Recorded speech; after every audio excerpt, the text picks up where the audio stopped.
वैभव त्रिपाठी जी, लगता है अब आपके कंधे पर ही जो है सारा दारोमदार आ गया है। हालांकि एक दशक से आपने पूर्वांचल की एक भी सीट नहीं जीती है, लेकिन बड़ी चुनौती आपके लिए होगी क्योंकि कुछ सीटें आपके खाते में भी है यहां से, और बड़ी बड़ी सीटें हैं।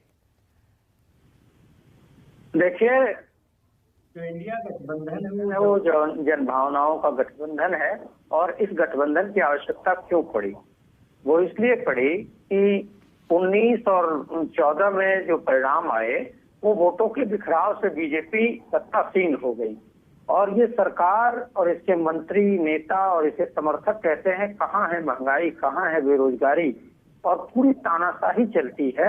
तो जनता ये कह रही कि हम वोट नहीं देते हैं, लेकिन ये जीतते कैसे हैं? तो जनता ने कहा कि जब एक के सामने एक गठबंधन का प्रत्याशी होगा तो वोटों का बिखराव कम होगा। जब वोटों का बिखराव कम होगा तो ये हार गए। तो जनता एकजुट हो रही है अपने हक के लिए, किसान एकजुट हो रहा है अपने एमएसपी के कानून के लिए, युवा एकजुट हो रहा है अग्निवीर जैसे युवा विरोधी कदम को खत्म करने के लिए, कर्मचारी एकजुट हो रहा है अपनी पुरानी पेंशन योजना के लिए, और कांग्रेस जो कहती है वो जरूर करती है, राहुल गांधी जो कहते हैं वो जरूर करते हैं, ये प्रमाणित बात है। भाजपा के लिए जनमानस में आप चले जाइए तो हर कोई कहता है कि मोदी ने जो कहा वो कभी नहीं किया।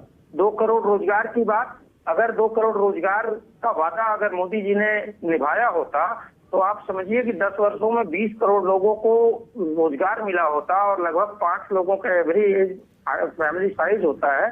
100 करोड़ लोग स्वाभिमान से, सम्मान से जी रहे होते।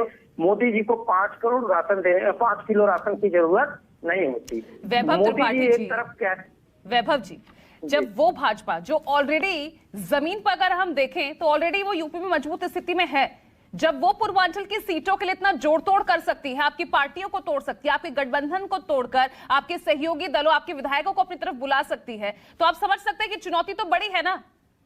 और यहाँ आप इतना क्लियरली उन पर आरोप मढ़कर या उन पर ठीकरा फोड़कर, यहाँ पर चुनौती आपके लिए तब भी उतनी ही रहेगी। ना ना ना ना ना ना ना, मैं उन पर ठीकरा बिल्कुल नहीं फोड़ रहा हूँ। देखिए, जो भाजपा ये दम कर रही है कि हम 80 में 80 या 400 पार करेंगे, वो भाजपा को तोड़ फोड़ की आवश्यकता क्यों है? क्योंकि वो इंटरनल जो सर्वे उनका आया है, उनको पता है कि 150 के आसपास सिमट जाएगी भाजपा। तो भाजपा इसलिए बेचैन है क्योंकि वो बातें तो बड़ी कर रही है, लेकिन उसको दिख रहा है कि जनता उसके खिलाफ एकजुट हो रही है। किसान एकजुट है, कर्मचारी एकजुट है, मणिपुर में महिलाओं के ऊपर जो हुआ उससे महिलाएं क्षुब्ध हैं। इन सारी बातों को लेकर भाजपा और मोदी जी के चेहरे पे आप देखिए ना, हवाइयां उड़ी पड़ी हैं। वो बोलते हैं 400 इस वक्त तो मुस्कुरा रहे राकेश जी, इस वक्त तो मुस्कुरा रहे हैं। राकेश जी मुस्कुरा राकेश जयेंद्र प्रताप सिंह जी को देखिए, उनके चेहरे पर भी मुस्कुराहट है।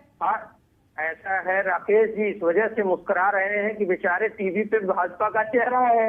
अब वो अगर इस टाइम उस बात को, उस भाव को प्रकट, और टेंशन यहाँ पर मुझे फखरुल हसन चंदी के चेहरे पे दिख रही है, टेंशन मुझे उनके चेहरे पे दिख रही है। वो चेहरे पे आप न जाइए। हाँ। ये जो 24 का चुनाव है वो गरीब के हक और अमीर के सरकारी मदद की बात है। जो गरीबों का हक लूट के ये भाजपा अमीरों को देना चाहती है। ठीक है जयेंद्र प्रताप जी, उसकी लड़ाई है। ठीक है जयेंद्र, जो बात कह रहे हैं ना हिम्मत की, राकेश जी, प्रधानमंत्री में हिम्मत नहीं है कि ईमानदार पत्रकारों को एक इंटरव्यू दे दें, प्रेस कॉन्फ्रेंस कर दें।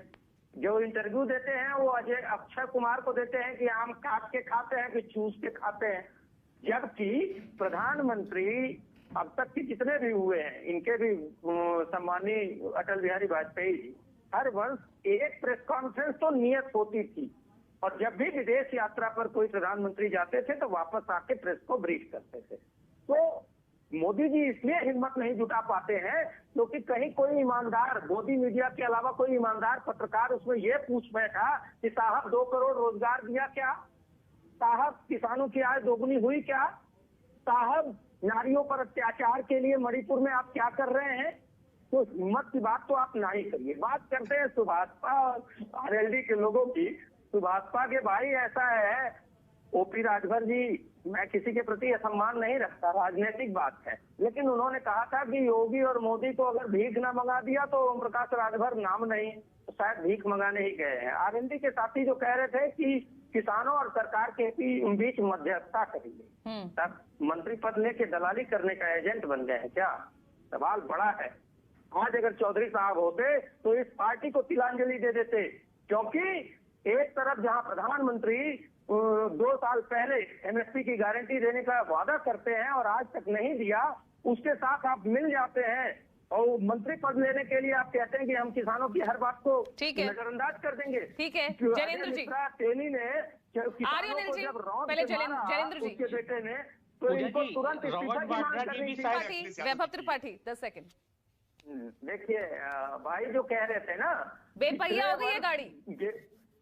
नहीं, एक पहिया, वो जुमलेबाजी करना उन्होंने अपने नेता से सीखा है, मैं उसको नजरअंदाज करता हूँ, उस पर बहस नहीं। लेकिन दुबे जी, आपको शायद याद नहीं है कि पिछले वर्ष ओलावृष्टि अतिवृष्टि से जो गेहूं का नुकसान हुआ था, योगी सरकार ने कहा कि आप रजिस्ट्रेशन कराइए, फॉर्म भरिए। ठीक है, समय थोड़ा सा कम है वैभव जी। तक नहीं मिला, 1 वर्ष हो गया, आज तक नहीं मिला, और जेपी नड्डा ने चुनावी सभा में। ठीक है, चलिए बहुत बहुत शुक्रिया आप सभी का जुड़ने के लिए। समय की थोड़ी कमी है हमारी।